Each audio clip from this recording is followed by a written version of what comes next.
आज चाहिँ म र मेरो हस्बेन्ड भएर चाहिँ गाडी चेकअपको लागि आएको छौँ कि यहाँनिर चाहिँ चेक गराइराख्नु पर्दो रहेछ। अब बिग्रेको छ यताउता छ भने चाहिँ त्यो गाडी चलाउन दिँदैन।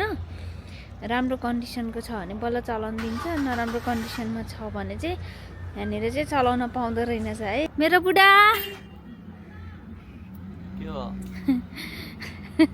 के छ? ठिक छ? के गरेको?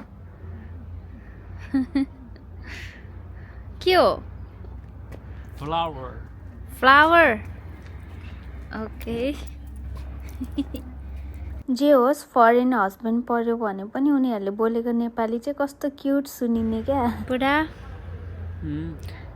सो हजुर हजुर आई लभ यु टु पुनङसो मेरो बुढीमा त्यो नङ दुस थिए थिए